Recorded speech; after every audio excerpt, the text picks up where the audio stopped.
So இந்த சாப்டரில் நம்ம என்ன பார்க்க போகிறோம் அப்படின்னா ASP.NET MVCயோட models views and controllers. So இந்த மாடல்ஸ் வியூஸ் கண்ட்ரோலர்ஸ் பற்றி ப்ரீவியஸ் சாப்டர்ஸ்லேயே நம்ம வந்து லைட்டாக பார்த்துருப்போம். பட் இந்த சாப்டரில் வந்து கொஞ்சம் எலாபரேட்டாக ஸோ மாடல்ஸ்னால் என்ன, வியூஸ்னால் என்ன, கண்ட்ரோலர்ஸ்னால் என்ன அப்படிங்கிறத பார்க்க போகிறோம்.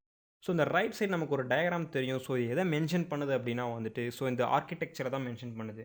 ஸோ மாடல் அப்படிங்கிறது ஒன்றுமே கிடையாது, ஜஸ்ட் அ கிளாஸ். இப்போ நம்ம ஒரு எக்ஸாம்பிள் பார்த்துருப்போம், ரெக்கார்ட், அதாவது வந்து name and roll number create பண்ணுற ஒரு ரெக்கார்ட் பார்த்துருப்போம். ஸோ அதை வந்து நம்ம எந்த டேட்டா பேஸ்க்கு வந்து நம்ம மாடல் கிரியேட் பண்ணுறோமோ அந்த கிளாஸ் நேமும் டேட்டா பேஸ் நேமும் ஈக்குவலாக தான் இருக்கும். ஸோ எப்போ நம்ம வந்து இந்த கோட் ஃபஸ்ட்டு மைக்ரேஷன் கொடுக்குறோமோ ஸோ இந்த மாடலில் இருக்க டேட்டா அப்படியே வந்து டேட்டா பேஸ் ஸ்டேபிளாக வந்து க்ரியேட் ஆகிடும். ஸோ அதுக்காக தான் வந்து இந்த மாடல்ஸும் அந்த டேட்டா பேஸஸும் இன்டெகிரேட் ஆகியே இருக்கும். ஸோ மாடல்ஸ் அப்படிங்கிறது ஒன்றுமே கிடையாது. நீங்கள் என்ன ஒரு அப்ளிகேஷன் கிரியேட் பண்ணுறீங்களோ அதுக்கான ஒரு ப்ளூ பிரிண்ட்னு கூட நம்ம சொல்லலாம். லைக் வந்து இப்போ நம்ம வந்து ஒரு ரெஜிஸ்ட்ரேஷன் சிஸ்டம் இல்லை வந்து ஒரு டேட்டா பேஸில் வந்து ஒரு student record management system create பண்ணுறோம் அப்படின்னா வந்து அதோட மாடல் என்னவாக இருக்கும். ஸோ என்ன டேட்டாலாம் அதில் ஸ்டோர் பண்ண வைக்க போகிறோமோ அதுதான் அதோட மாடலாக இருக்கும். லைக் இப்போ இந்த ஸ்டூடெண்ட் ரெஜிஸ்ட்ரேஷன் சிஸ்டமில் வந்து என்ன இருக்கும் அப்படின்னு பார்த்தா நேம், ரோல் நம்பர், அந்த மாதிரி கண்டென்ட்ஸ் எல்லாம் இருக்கும். ஸோ அப்போ மாடல்ஸில் என்ன இருக்கும், கண்டிப்பாக வந்து அதுக்கான ப்ராப்பர்ட்டிஸ் தான் இருக்கும். லைக் வந்து name, public string name, public int, roll number. So இந்த மாதிரி ப்ராப்பர்ட்டிஸ் எல்லாம் மாடலில் இருக்கும். ஸோ எப்போ வந்து இந்த மைக்ரேஷன் நம்ம பண்ணுறோமோ இந்த மாடல்ஸ் இருக்க டேட்டா எல்லாமே டேட்டா பேஸ் ஸ்டேபிளாக கன்வெர்ட் ஆகிடும். ஸோ நெக்ஸ்ட் வந்து வியூஸ். ஸோ வியூஸ் எதுக்காக யூஸ் பண்ணுறோம் அப்படின்னா வந்துட்டு மாடல்ஸ்லேயே கண்ட்ரோலர்ஸ்லேயே ஆக்ஷன் பெர்ஃபார்ம் பண்ணதுக்கப்புறம் வந்து ஒரு பர்டிகுலர் டேட்டா வந்து ரிட்டர்ன் பண்ணும். ஸோ இந்த ரிட்டர்ன் பண்ணுற டேட்டா வந்து யூசர் வியூவபுளாக இருக்கணும், அதாவது வந்து யூசர் இன்டர்ஃபேஸ் வந்து ரொம்ப அட்ராக்டிவாக இருக்கணும். ஸோ அதைத்தான் வந்து நம்ம வியூஸ் அப்படின்னு சொல்கிறோம். ஸோ வியூஸ்லேருந்து மோஸ்ட்லி நம்ம என்ன யூஸ் பண்ணோம் அப்படின்னு பார்த்தா லைக் HTML பேஜஸ் தான் அதிகமாக யூஸ் பண்ணுவோம். ஃபார் எக்ஸாம்பிள் இப்போ மாடலில் வந்து நம்ம C# கோட்ஸ் தான் யூஸ் பண்ணுறோம். ஸோ எதுக்காக அப்படின்னா வந்து இந்த C# கோட்ஸ் தான் வந்து டேட்டா பேஸில் வந்து எக்ஸிக்யூட் ஆகணும் அப்படிங்கிறதுக்காக. லைக் கண்ட்ரோலர்லையும் நம்ம சேம் C# கோடை மட்டும் தான் யூஸ் பண்ணுவோம். பட் வியூவில் மட்டும்தான் வந்து ஸ்டாட்டிக் கோட், அதாவது வந்து இண்டெக்ஸ், அந்த டிஃபால்ட் அப்படிங்கிற ஒரு HTML ஃபைல்ஸை தான் யூஸ் பண்ணுறோம். ஸோ எதுக்காக ஸ்டாட்டிக் கோட்ஸ் யூஸ் பண்ணுறோம் அப்படின்னா வந்து வியூ வந்து யூசர் இன்டர்ஃபேஸ், அதாவது வந்து ஜஸ்ட் வந்து அந்த ரிட்டர்ன் பண்ண டேட்டா வந்து அது டிஸ்பிளே மட்டும் தான் பண்ண போகுது. அந்த இடத்துல வந்து இது ஃபர்தர் ஆக்ஷன் நம்ம பண்ண மாட்டோம். ஸோ சப்போஸ் அந்த இடத்துல வந்து நம்ம ஆக்ஷன் கொடுத்தாலுமே அது வந்து இது பேக் எண்டில் கெட் ஆனதுக்கப்புறம் அது கண்ட்ரோலர்லேயோ இல்லை மாடல்லையோ தான் அது எக்ஸிக்யூட் ஆகும். ஸோ அதனால தான் வந்து இந்த வியூ அப்படிங்கிறது கொடுக்குறோம். ஸோ அந்த கண்ட்ரோலருக்கு ரைட் சைடு வந்து கிளையண்ட் அப்படிங்கிற ஒரு ஆப்ஷன் இருக்குது. ஸோ அந்த கிளையண்ட் தான் வந்து most of the time controller கூட ஆக்ஷனில் பெர்ஃபார்ம் பண்ணுவாங்க. இது என்னென்ன அப்படின்னா டைரெக்டாக வந்து இந்த கிளையண்ட்டோட வந்து இன்ட்ராக்ட் பண்ண மாட்டாங்க. ஸோ அந்த கிளையண்ட் வந்து ஃபஸ்ட்டு வியூவை தான் ஆக்சஸ் பண்ணுவாங்க. அந்த வியூ வழியாக சம் டேட்டாவை ஃபீட் பண்ணால் அது ஃபஸ்ட்டு கண்ட்ரோலருக்கு போகும். தென் அந்த கண்ட்ரோலருக்கு போனதுக்கு அப்புறம் தான் வந்து அது மாடலுக்கு. ஸோ வந்து மாடல், வியூ, கண்ட்ரோலர் இது மூணுமே வந்து டேட்டா டிரான்ஸ்பரண்ட்டாக இருக்கும். ஸோ ஒவ்வொருலேருந்து என்ன டேட்டா வந்து நம்ம பெர்ஃபார்ம் பண்ணுறோமோ அது வந்து மற்ற மாடல்ஸ், அதாவது வந்து மற்ற மாடியூல்ஸை வந்து எந்த மாடியூலையும் அஃபெக்ட் பண்ணாது. பட் வந்து கன்சிஸ்டண்ட்டாக மூவ் ஆகும்.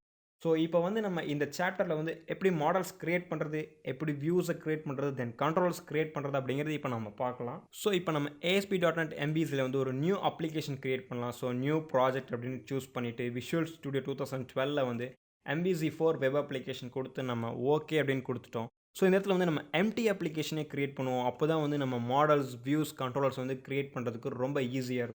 ஸோ இந்த இடத்துல பார்த்தோன்னா ஒரே ஒரு வியூ மட்டும் இருக்குது. ஸோ அந்த வியூஸும் எதுவுமே இல்லை. இப்போ நம்ம ப்ரோக்ராம் ரன் பண்ணால் வந்து ரன் ஆகாது. பிகாஸ் நம்மக்கிட்ட எந்த மாடல்ஸும் இல்லை, எந்த வியூஸும் இல்லை, எந்த கண்ட்ரோலர்ஸும் இல்லை.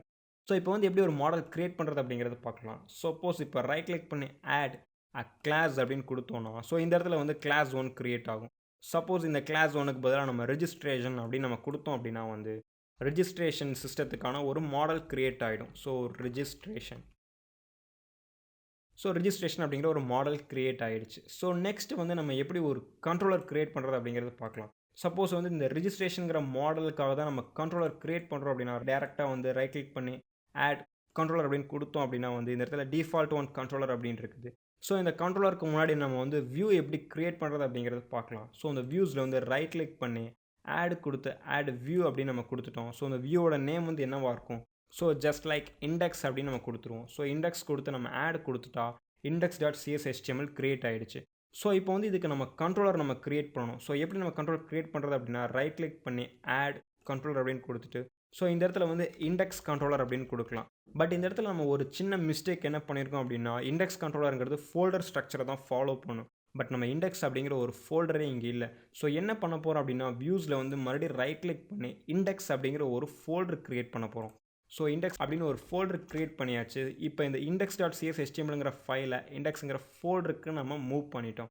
ஸோ இப்போ கண்ட்ரோலர்ஸ் நம்ம ரைட் கிளிக் பண்ணி ஆட் கண்ட்ரோலர் கொடுத்தோம் அப்படின்னா வந்து நமக்கு வந்து ஈஸியாக இண்டெக்ஸ் கண்ட்ரோலர் வந்து நமக்கு க்ரியேட் ஆகிடும். ஸோ இண்டெக்ஸ் கண்ட்ரோலர் வந்து நமக்கு க்ரியேட் ஆகிடுச்சு. ஸோ எங்கே க்ரியேட் ஆகிருக்கு அப்படின்னு பார்த்தா கண்ட்ரோல்ஸில் க்ரியேட் ஆகலை, பட் வந்து இதே ஃபைல்ஸில் க்ரியேட் ஆகிடுச்சு. ஸோ இப்போ நம்ம என்ன பண்ணணும் அப்படின்னா அதை டெலீட் பண்ணிவிட்டு கண்ட்ரோலர்ஸ் அப்படிங்கிற ஃபோல்டர் தான் நம்ம க்ரியேட் பண்ணணும். ஸோ கண்ட்ரோல்ஸில் ரைட் கிளிக் பண்ணி ஆட் கண்ட்ரோலர் அப்படின்னு கொடுத்துட்டோம். ஸோ எம்டி கண்ட்ரோலரில் வந்துட்டு நம்ம வந்து இண்டெக்ஸ் கண்ட்ரோலர் அப்படின்னு சொல்லி மென்ஷன் பண்ணுறோம். ஸோ இண்டெக்ஸ் கண்ட்ரோலர் அப்படின்னா வந்து இது எதை ரிட்டர்ன் பண்ணும் அப்படின்னு பார்த்தா இண்டெக்ஸ் பேஜ் தான் ரிட்டர்ன் பண்ணும். ஸோ கோ டு வியூ அப்படின்னு கொடுத்தோம்னா ஸோ இந்த இண்டெக்ஸ் பேஜுக்கு தான் வரும். ஸோ வந்து நம்ம வந்து ஒரு மாடல் க்ரியேட் பண்ணிட்டோம், ஒரு வியூ க்ரியேட் பண்ணிட்டோம், தென் கண்ட்ரோலர் க்ரியேட் பண்ணிட்டோம். ஸோ இந்த எக்ஸாம்பிள்ஸ் வந்து நமக்கு ஈஸியாக புரிஞ்சிருக்கும்னு நினைக்கிறேன். ஸோ இப்போ இந்த ப்ரோக்ராமை ரன் பண்ணுறப்ப சப்போஸ் இந்த இண்டெக்ஸ் ரிட்டர்ன் வியூவில் வந்துட்டு நம்ம வந்து ஏதாவது ஒரு கோட் க்ரியேட் பண்ணுறோம் அப்படின்னா சப்போஸ் இந்த index dot HTML some index page அப்படின்னு நம்ம க்ரியேட் பண்ணுறோம். ஸோ வந்து இப்போ இந்த கண்ட்ரோலரில் வந்து நம்ம ஏதாவது ஒரு சேஞ்சஸ் பண்ணி இதில் ரிட்டன் டேட்டாவில் வந்து வேறு வியூ சேஞ்ச் பண்ணோம் அப்படின்னா வந்துட்டு நமக்கு வந்து இண்டெக்ஸ் பேஜ் வராது. அதுக்கு பதிலாக வந்து வேறு ஒரு பேஜ் வரும். ஸோ இப்போ வந்துட்டு நம்ம மாடல்ஸ்னால் என்னென்னு பார்த்தோம், வியூஸ்னால் என்னென்னு பார்த்தோம், தென் கண்ட்ரோல்ஸ்னால் என்னென்னு பார்த்தோம், தென் அதை வந்து எப்படி ஒர்க் பண்ணுறது அப்படிங்கிறது பார்த்தோம். ஸோ நெக்ஸ்ட் வந்து எப்படி வந்து ஒரு MVC ஃபார்ம் ஒர்க் பண்ணுறது, அதாவது வந்து ASP.NET வந்து எப்படி ஒரு ஃபார்ம் க்ரியேட் பண்ணி அதில் இருக்க டேட்டாவை கண்ட்ரோலர் மூலியமாக வந்து நம்ம டேட்டா பேஸில் ஃபெச் பண்ணலாம் அப்படிங்கிறத இப்போ நம்ம பார்க்கலாம். தேங்க்யூ.